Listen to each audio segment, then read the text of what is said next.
Welcome to Knockhill. It's sunny and it's the Classic Sports and Saloons Championship. Cars are just about to go out for race 1, so we'll have a quick word with our pole sitter, Robert. Well done, Robert, in grabbing that pole position there. Just over a second quicker than the guys behind you. What are your thoughts or plans for the race ahead? Oh, just try and stay a second quicker every lap. That would be nice, but it's going to be difficult. Yes. Alistair was very consistent. I wasn't. I had a lucky lap, so it'll be interesting. It'll be interesting. It's quite warm today. Is the heat going to affect your tyres today? I think it was earlier, though. My fastest lap was one of my last laps, so I was obviously doing something wrong earlier on. Just have to try harder. Well, best of luck for race 1 and hopefully we'll see you on the podium. Thanks very much. Thank you. Cheers. Thank you very much, Fiona. And yeah, it's not getting any cooler in the pit lane, that's for sure. But one person is getting cooler. It's Fiona Wallace, doing a great job down there for us over the course of this weekend. And the Classic guys now make their way from the holding area onto the track. Lots of V8s at the front of this. We're going to have to keep our eyes firmly on that. The V8, no, they're really starting to take over a little bit here in the Classics. Commentator at the circuit, Dr. Robert Johnson, gets very excited when Robert Bremner and Alistair Coates bring these big Shelby Cobras out onto the circuit. Yeah, just listen to them, they sound absolutely fabulous. We have also got John Kinman in the big Rover, Raymond Boyd in his turbocharged flat 6 Porsche, and then John Graham back there in the TR8. Raymond Boyd, well, he's been trying to get that car running since doing a turbo conversion on it. And I thought it was a carburetor turbo, but it's actually the proper little fuel injected thing. He's put it together with the guys at Stuart White Racing, SWR. He tells us it's amazing what you can learn on Google and YouTube. So very impressive stuff by those guys. Alistair Bapty goes through shot there in the number 1 car, the little Fiat X19, and then a midget just behind him. But we'll get these guys lined up on the grid, and before you know it, we will be racing here at Knockhill. Led round by a very unclassic pace car, but a very beautiful BMW. These guys do a little bit of tyre warming, and Robert Bremner, Alistair Coates, John Kinman, Raymond Boyd, the top 4. Andrew Graham, Bruce Mitchell, Jimmy Crowe, William Conway, Mario Ferrari and Andy Walker round out the top 10. Martin Ramsey, Alistair Bapty, Michael Longstaff, Duncan O'Neill and William Curry. And the rest of the guys, keep your eyes on Martin Ramsey for XR2 honours as we get a full complement of lights and a flashing red light as well. And still a red light on there, but we'll let that one go as the cars make their way down towards Duffus Dip for the first time. Coates against Bremner. Who's it going to be? These guys should be nice and respectful of each other's machinery as Raymond Boyd has a massive, massive lock-up going in there in the Porsche. John Kinman already sniffing about at the back of Alistair Coates. But just listening to those cars, don't they sound absolutely fabulous? 24 cylinders at the front there. Had to pause for a minute to make sure I could calculate that right in my fingers. As Alistair Bapty goes through as well. Accelerates up the back straight now. And William Curry a little bit off the pace at the back, but on the pace. Look at those guys flying those cars through Clark Corner. And Robert Bremner, sorry, already starting to eke out a fair bit of an advantage. As we go round towards the hairpin. Get all the cars through Clarkson. Let's head towards the hairpin. In they come. Today is the day where you want to have an open cockpit car at Knockhill, that's for sure. Listen to that. Big sideways up the main straight they go. Raymond Boyd now has a little bit of a jink out from the back of John Kinman. And can he make that manoeuvre stick? Bruce Mitchell, the first 4-cylinder car, then Jimmy Crowe behind him. Mario Ferrari goes through and Alistair Bapty. Bapty a little bit off the pace in qualifying. We've got to say that. We expected Alistair to be a little bit further up. At the last meeting, reverse direction, he was absolutely flying. As we see Raymond Boyd trying to post the blue Porsche. Blue Porsche, the turbocharged car now, up the inside of John Kinman. Nope, not to be. Very, very close though, as they go through turn 3 McIntyres.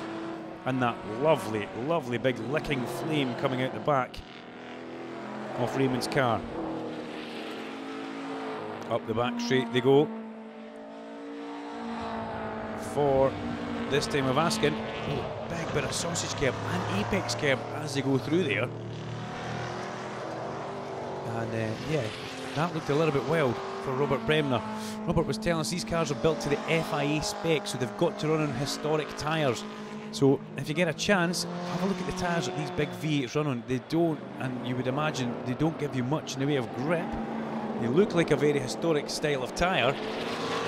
Having the FIE papers, well, it makes them proper, but it means you need to run those tyres, and yeah, golly gosh, they don't look like they're going to give you much in the way of grip as they come down. Alistair Coates now pulling away a little bit from John Kimmond in the ex-Walkinshaw run Rover SD1. Onto the brakes for McIntyre's. And accelerate out there. So important, that corner. McIntyre's, if you run into it too quickly, you run into the gravel on the exit. If you don't go into it quick enough, you end up becoming lame round about here, because the driver behind you will gather momentum all the way through the Butchers and Chicane complex. Lovely V8 sound heads towards the apron. Coates is under big pressure from Kinmond. Raymond Boyd a little bit floating in no man's land from John Graham and Bruce Mitchell right now. And Bruce Mitchell is another man that we need to do a little bit of talking about, because he had a dreadful last meeting. Absolutely dreadful. The car seemed to be kind of stopped more than it was going. And Bruce will acknowledge that that's the truth in us saying that. So we thankfully see him back on form and going quite quickly at this stage of the race. We won't put the commentator's curse on him, we promise. Bremner over the crest of his dip. Down through the left-hander. Big steep drop that. Really steep on the inside there. Almost steeper on the inside than it is on the outside, where Raymond Boyd is now. And look at those guys, absolutely inch perfect, not abusing the cars too much and not abusing the track limits either as they come through. John Graham in that green TR8. Over the crest hill he goes. And credit to Bruce Mitchell, he's hanging in there, isn't he? Jimmy Crowe, where are you? You should be next car through. There you go. Jimmy Crowe always having a bit of a tug of war with his wife Anne to try and get new tyres for every single race meeting, or maybe every single race at every single race meeting. It's always funny to watch as they go up the back straight and make their way through Clark Corner now. Sun glistening off the roof of that Mark 1 Escort. And away we go.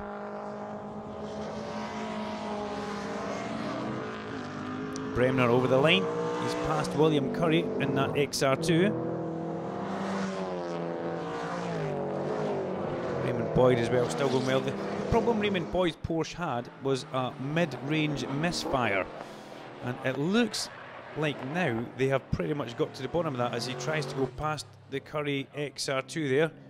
Has that car got a problem? Doesn't seem like it's going that quickly, to be honest. But as they go through and make their way up over the crest of the chicane, Raymond Boyd there a little bit different coming through, but we'll let Raymond away with that one. And William Curry stays well out the way, well out the way of the next car coming through, and probably for the best because it was Jimmy Crowe. As they make their way towards the hairpin now. You can see the heat haze over the circuit there just now, just exactly how hot it is at Knockhill. Track temperature for these guys, 38 degrees. That's a lot of track temperature, a lot of track temperature. As they head round towards the hairpin once again. There's your leaders going towards Duffy's Dip though. Raymond Boyd drifting off the back of John Kinmond now. John Graham in turn in a bit of no man's land. Then we've got Bruce Mitchell. Beautiful little Lotus Europa that. It really is a great car. And I really think, well, I thought we would have seen a little bit more from Alistair Bapty, to be honest. I expected Alistair Bapty to have maybe got that a little bit further up the grid and done a little bit more, shall we say, damage, but not actual damage. I expected Bapty to be mixed in with these guys at the front in that little Fiat X19. As look how close John Kinmond gets to those bollards at the chicane there, just flirting with the edge of them without actually hitting them. Brilliant bit of driving there. And on we go to another lap here at Knockhill Racing Circuit for these guys. About this time, they're probably starting to look for the last lap board to come out. They'll be very, very hot in these cars. It does give you a great bit of heat soak that comes through from the floor pan, from the engine, especially a big V8 engine sitting in front of you. You're going to know all about that. If you've got an open cockpit though, like Robert Bremner, it's maybe going to be not as bad. Let's see if they get on. William Conway now. We've not spoke too much about William in the little Mini. Always got a soft spot for a Mini. There's Duncan O'Neill just ahead of him there. In the XR2. How many people at a Mini is their very first road car? Who's putting their hands in the air right now? Yep, that's me as well. Conway up the back straight there. And they're going to have to watch because the race leader's coming up behind these guys, so the blue flag will be getting displayed for these guys whilst they're in a bit of a battle themselves. As they go round towards the hairpin, Coates now has got Kinmond problems as they go through Clark. Big time problems for him. And on we go to beat another lap. William Conway did get past Duncan O'Neill, and he also was very gracious to let the leader go past as well. As we go on to another lap. Good to see Bruce Mitchell car still going. I'm going to say that, the yellow Lotus Europa in the background coming up the main straight there. We just changed camera angle before we saw him. But Bruce will be exactly willing out the last lap board, one would imagine. Just look at Alistair Coates coming through there. Alistair's put a bit of a gap between himself and John Kinmond now. And where's that smoke coming from in John Kinmond's car? That's a little bit worrying. That just happened as he went through the left-hander. Has he sprung a leak there? Has something gone wrong? As through Clark Corner they come. It's John Kinmond we want to see coming through, because John had a retirement reverse direction as well, and that smoke seems to have disappeared now. So whatever it was, it wasn't for the best. Martin Ramsey there, number 33 in the XR2, stays well out the way of the leader. As what's happening at the hairpin? Whoa, that's what's happening. Look at the understeer on that. John Kinmond come from a way back, and that, ladies and gentlemen, is what we call understeer. You could almost hear the front of that car bouncing or chapping as it come through the corner there. John had a go on the brakes, but unfortunately seems to have lost out just a little bit more than he would have liked to have. But we will let him away with that because he had a very good effort at it at the hairpin. Robert Bremner goes over the crest of the chicane, and really he has made this race his own from the word go. Fiona did speak to him before that, and she did question, whoa, Alistair Coates, dear oh dear. She did question what it was going to be like, and Robert actually said Alistair Coates might be a bit quicker, but right now we can't see that, that's for sure. It's all about the man Bremner in the red car as he makes his way towards the hairpin for one more time, and he will be definitely looking forward to seeing that last lap board and that checker flag. Coates goes through, he's got Boyd and Kinmond behind him. John Kinmond looks like he's purely playing for the crowd now as he gets the back of that Rover completely and utterly sideways as he goes up the main straight to click off another lap. It sounds great in the camera, that, doesn't it? Let's listen to these cars as well. Yeah. The difference in the engines, the difference in the class structure in this championship is fabulous. Obviously the bigger engines are at the front, the smaller engines are at the back, but it was Alistair Bapty who was at the sharp end in the championship coming into this meeting. But after this meeting, it's not looking too good for Bapty. He's not showing the kind of form and class which we expected him to carry on forward. William Comey stays out the way of Raymond Boyd as he goes up the main straight now. Boyd, he looks like he's got that thing singing on all 6 cylinders. And he's pulling very well up the hill. John Kinmond still well and truly in the mix there. I've got to say, John Kinmond, if he hadn't made that silly kind of mistake at the hairpin earlier on, he might still well be up with Alistair Coates, as we see Coates coming through just now. And you can see just how much time John Kinmond lost. Raymond Boyd well and truly in there. Bigger wing on the back of that Porsche as well. There's got to be more cooling that gets done because it's all turbocharged now. It's not just a case of bolting on a turbo and seeing how you get on. There's an awful lot more than that. And Alistair Coates can now feel the heat from that turbo, one would imagine. He can sense that behind them Raymond Boyd is incoming. And is Raymond saving it for the very end of this race? Is he going to try and do something right towards the end as they go through the hairpin and accelerate up towards the start-finish line? Whatever's going to happen will probably happen at the hairpin, but Boyd's got to be so good through these twisty parts. He's got to link all these corners together in a hope that he can catch up to the back of Alistair Coates by the time they get onto the run round towards the hairpin. And he's gaining all the time down through. Look at Raymond all over him now as they go through that Arnold Clark chicane, or the chicane, and climb up the back straight towards Clark Corner.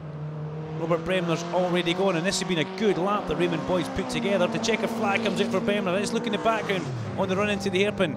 Is there going to be a change for that second place? As we see the left of the screen, in comes Coates now, but it's not going to happen. Raymond Boyd tried, and hang on, it's not over yet. Raymond Boyd has a little bit of a look to the inside, but had to lift out the throttle pedal there.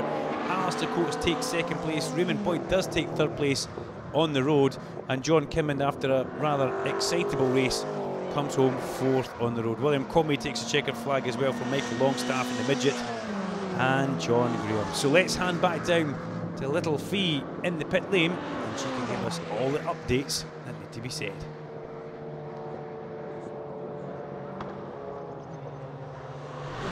Well done, Robert. First win of the day. It's a beautiful car, beautiful noise. Talk us through that race.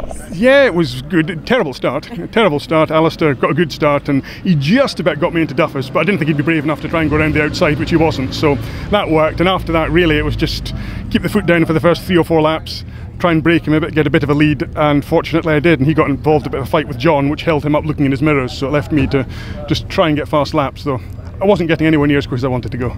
Just seemed like you just walked away with that race win towards the end. There's no one pressuring you from behind?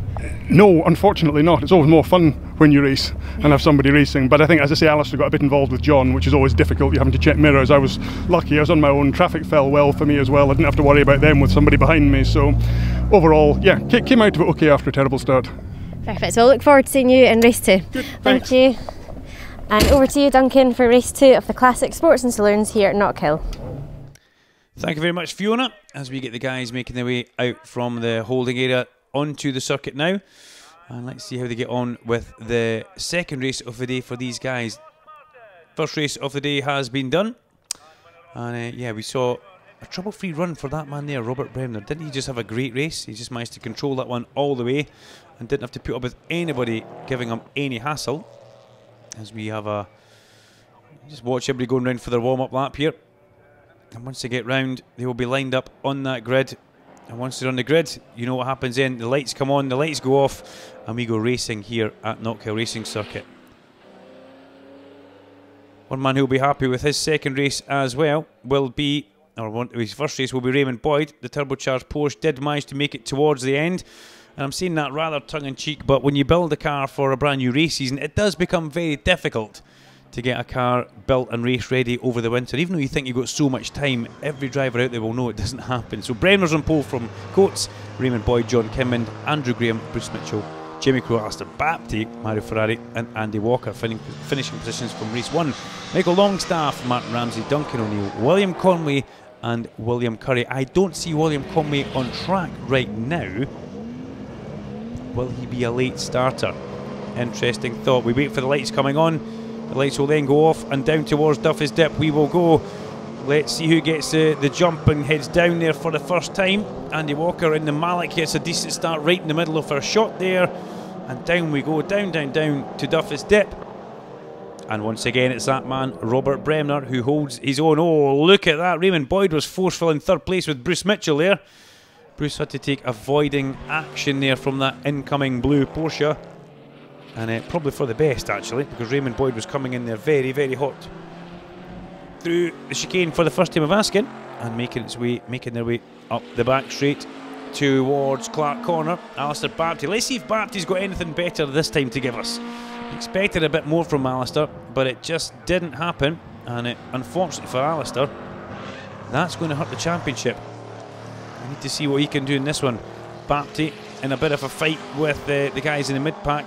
Let's see if he can get up into a top 5. It will be interesting if he can, as they come round towards the hairpin again. Mario Ferrari goes through his shot there in the little Alpha. But Bremner leads, making his way up the main straight. Fine third place just now for Raymond Boyd. Jimmy Crowe taking the NASCAR approach through the hairpin. High, wide and handsome there. But what has Robert Bremner got to do? Can he hold off Alistair Coates and Raymond Boyd for the entirety of this race? Bapty side by side up the main straight with Longstaff there, and Andy Walker involved in that race as well. Martin Ramsey holds off Duncan O'Neill, and Mario Ferrari a little bit further back than we would imagine, or I think he would like. Down through Duffus Dip go the top 3. Raymond Boyd with the classic line, using all the curb and a little bit more at the bottom of Duffus here. And then over the crest of the chicane, everybody flirting with the edge of the bollards here. And up the back straight, one man who you will see is missing, unfortunately. That is John Kinman. John was a did not start.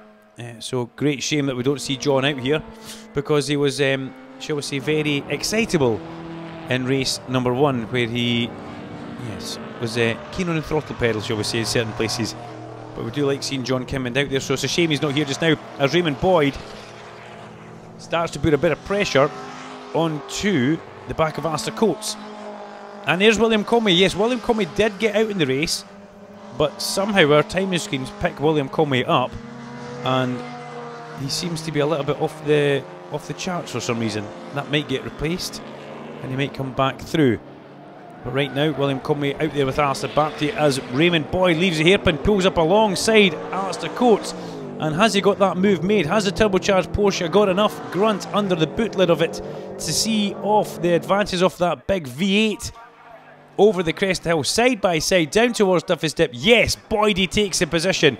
Good move, Raymond. Coates tries to hang in round the outside. Legend style there, but not to be. Good move from Raymond Boyd there. Raymond will now be having a little bit of confidence inside that car that he can deal with these V8s. The Porsche does seem to be going pretty good now, as they make their way up the back straight towards Clark Corner. These cars sounding fabulous in the ears as they make their way round towards the hairpin. Just ticking off the laps. John Graham, unfortunately, a little bit of no man's land, but he's got Bruce Mitchell and Jimmy Crowe for company. Not the type of company you'd want to have, especially not on a night out. Through the hairpin, Raymond Boyd. A little bit wide from Boydie there, wasn't he? You could almost fit another couple of Porsches alongside him in the apex. So obviously run into that just that little bit too hot. Or maybe in this late afternoon heat, the track temperature's still up in the 40 degrees. So maybe the tyre's starting to be a little bit worse for wear as they make their way up and over the hill once again. Robert Bremner goes down through Duffy's Dip. He looks so ease and so home in that car. Leans in towards the corner, very reminiscent of Jean Alesi, who used to always lead with the head as he would go through the corners. I'm pretty sure Robert will be happy to be tagged in the same sentence as Jean Alesi, but leans with the head as he goes in towards every single corner. And then Boydie bounces through chicane, and Coates, he comes through completely crossed up and sideways. So 3 completely different contrasting styles of driving there, but each man making it look very, very good as they go up the back straight and head through Clark's. Bruce Mitchell, Jimmy Crowe. Jimmy will be looking after those tyres which Anne got him for this race. He'll be wanting to make sure they're on absolutely peak performance for the next one as well. Now there's a problem for the race leader round the outside of the hairpin, Robert Bremner. He's going to be heading for the pit lane, and that puts Raymond Boyd in the lead. The flat 6 Porsche sees himself in the lead as into the pit lane comes Raymond. Now something broken on the back of that car. He's weaving to try and feel something, isn't he? I wonder if that's broken something at the back end. Maybe one of the rods that holds the axle on. That's a great shame for him, and that puts Raymond in the lead now, as William Curry gets, I'm going to have to say, on the road off the second place man there. Didn't make that very easy for Alistair Coates, but Alistair will let him off for that one. William Curry, new to motorsport. You can see the yellow and black cross on the back. William out there having a good bit of fun in his XR2 and doing a good job of staying out the way of John Graham there, who's coming through chicane, and Bruce Mitchell as well. All the other classic guys will be giving William, I would imagine, a good bit of help and advice. Some of these guys have been racing cars for a long, long time, so any help and advice that you get from them is always good. Oh, Bapty. About time we saw Alistair Bapty. And who's he in a battle with? William Conway. Who else? Bapty looking pretty racy now, and he's left it late in the day as well. But due to that retirement for Robert Bremner, that's put Alistair Bapty up in 5th place just now. So Alistair, that's a good drive, that's a good comeback drive for him. William Conway getting shown in 6th place. And up the main straight they go. Bapty coming through the apron, sponsored by the Morris Leslie concern. And we do like seeing Alistair here. He sometimes doubles up on a race weekend as well. We see him in the Scottish Saloon and Sports Car Championship, competing in an MG BGT V8. Another personal favourite of mine. And one day I'm pretty sure he will possibly take me around the circuit now, or maybe even let me loose and give me a little shot of it. But up the back straight goes Raymond Boyd and Alistair Coates. we flip back to get Alistair Bapty. Look how hard Bapty works inside that little Fiat X19. It was for sale for a while, but the for sale sticker seemed to have come off the car now. Maybe he's wanting to keep it. Maybe he's doing a good... No, there's still a for sale sign on the back window, sorry. Yeah. He's not really advertised it very well though, has he? It's like he's almost not wanting to sell it. I do know the feeling. Race car for sale, but please don't buy it. As you head towards the hairpin, Jimmy Crow, a nice little rear-wheel drive slide for that car through the corner. And Bapty bounces his way into view and then heads off as well. Let's quickly squint back towards our timing screens and see best lap of the race for Raymond Boyd at 58.3. And Raymond done that on the second lap of the race actually. As the guys go up over the line, Bruce Mitchell, what's his best lap as we look towards the screen? Bruce, a minute point 2. So Bruce Mitchell doing not too bad. Lap times are pretty comparable with what he's done previously. Alistair Coates' best lap 58.4, so 0.4 of a second slower than Raymond Boyd. Andrew Graham, excuse me, right now 59.3 for Andrew Graham. Tricky weather conditions though. Very, very hot track surface out there, and that will be affecting how the guys get on. As we see Raymond Boyd, the race leader, coming through Clark Corner and heading towards the hairpin. That's actually coming up as a new track record for Raymond Boyd as well. 58.049, new class record, new track record for the Classic Sports and Saloons in the E-class. So Boyd will not only, well, we're not going to give him the commentator's curse. He might take a race win, but he definitely will take the lap record. As Duncan O'Neill stays out the way of John Graham, who goes up and over the crest of the hill. Andy Walker, Mario Ferrari and William Conway come through Clark. Martin Ramsey's involved in that as well with Michael Longstaff. Right now, it's all about the man in the big blue Porsche. It used to be the big bad butcher in the blue bullet, Harry Simpson. What can we say about Raymond Boyd? Let's keep it clean for a start, because Boyd is a nice guy. As is Harry. Bruce Mitchell over the chicane, left and right, in the little Lotus Europa. And that car's still going, so he will be a big smile underneath the helmet in that little Lotus Europa. And these small cars do tend to get extremely hot inside. Your little Lotus Europa, the Ginetta that Harry Simpson used to race, the Porsche that Raymond Boyd's in, not a lot of room in there. In fact, all these cars have got very small cockpits. There's nothing really spacious. XR2 probably the biggest cockpit in the grid. Apart from John Kinmond when he's there, you could practically live inside that car. The big SD1, absolutely enormous. But John didn't make the restart for race number 2, and we'll need to find out exactly why that was. As we watch the leader go over the crest of the Arnold Clark chicane, Jimmy Crow currently circulating in 4th place in his Lotus. As a big cloud of gravel gets kicked up there. 4th place so far for Jimmy Crow, and a 101.0, his fastest lap as well. So things go not too bad for Jimmy. He's managing to hold off Alistair Bapty and William Conway, who are locked in their own little personal battle. Although Bapty has got about 5 or 6 seconds on William Conway as we see it now. There goes your race leader to click off another lap here at Knockhill. 58.0, his fastest lap of the race. 58.3 is what he just done. So Raymond Boyd is keeping his lap times very, very similar. 0.3 of a second difference, and absolutely on it as we flick back now. What's going on here with William Curry? That's very slow, and that's not a good place to stop your car, William Curry. Good grief, no. Let's hope that car can maybe start up and get away from there.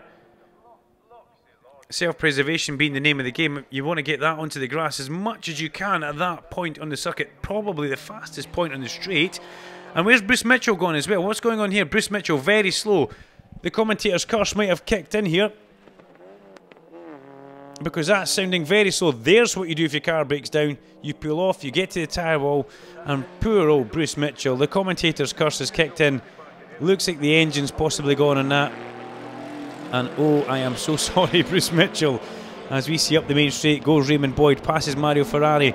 And let's see what's happened to William Curry down at Duffus Dip. Let's hope that car is not where it was a lap ago. Let's hope that the car's got away from the entrance point to Duffus Dip, as everybody crosses the line now. And we've still got a waved yellow flag at turn number 3. That's because Bruce Mitchell's parked way off to the side of the track there. Camera's trying to find him, it's that far away. You can just see Bruce in the background there. Young athletic figure jumps over the tyre wall and struts up towards the banking where he'll sign probably 300 or 400 autographs and give everybody a bit of a wave.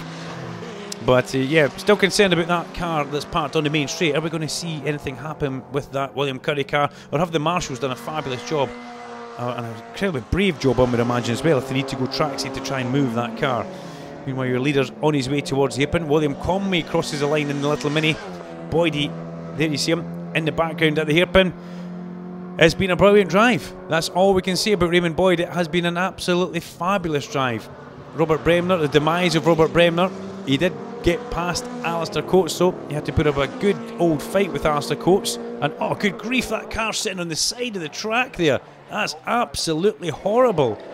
As William Curry's car just sits off the side of the track on the braking zone. I'm pretty sure Race Direction will be looking at that. Race Control will be wanting to think what they want to do, but I can't see them leaving that there for too much longer. As the leaders go through and up the back straight. Once again, Bruce Mitchell stands at the Armco barrier in the background, but Raymond Boyd goes through class. Now he's coming under increasing pressure from Alistair Coates here. As Raymond just taking his eye off the bubble for a couple of seconds, while that William Curry car has been parked down at Duffy's Dip there, and has he missed this big blue car coming up behind him at an extremely rapid rate of knots. As they now head towards the hairpin, Boydie comes through. Coates, he makes a mistake at the hairpin, so that's possibly thwarted that charge. As Boydie comes up and takes a well-deserved checker flag. Your race winner is Raymond Boyd. Second place for Alistair Coates. We're going to see third place coming through, and that will be Andrew Graham and Jimmy Crow in fourth place. Must apologise to Andrew, call him John a couple of times there. Alistair Bapty gets fifth, with William Conway sixth and Andy Walker seventh. Let's hand down to Fiona for some post-race analysis and a bit of word from the guys. Congratulations, Ron, on that win. Talk us through that race. Well, it's quite. I had a really poor start for me, which is quite unusual. Spun up the tyres and then try to hold everybody off in that first corner, and then it was me between the two big Cobras. Managed to get by Alistair, I think lap 3 or 4. Was very surprised because my car's still not running right, so we'll have to change at 5,000 revs. But anyway, up the straight, and then it's just a matter of just trying to keep the distance every time there. Saw the yellows and saw Alistair getting closer to me, and I was getting a bit panicking, but no, it was all good in the end. And yeah, just like to thank my mechanic Anthony and Big Alan Chester and SWR for all the work that they've put in the car, because it's them that's got us here at this time, and hopefully we'll have to do some more work to get it running even better. But if we get it better, it should be quite a car. It's been a hot one today. You're going to go home and have a nice cold beer? Yes, well, I'm off the beer now, so we have vodka and tonic I'll be having. But yes, no, it's a lovely weather, and I just hope everybody in Scotland's enjoying this weather. Good, well, congratulations again, and we'll see you at the next round. Thank you. Thank you. Bye. And that concludes the racing here today at Knockhill for the Scottish Classic Sports and Saloons Championship.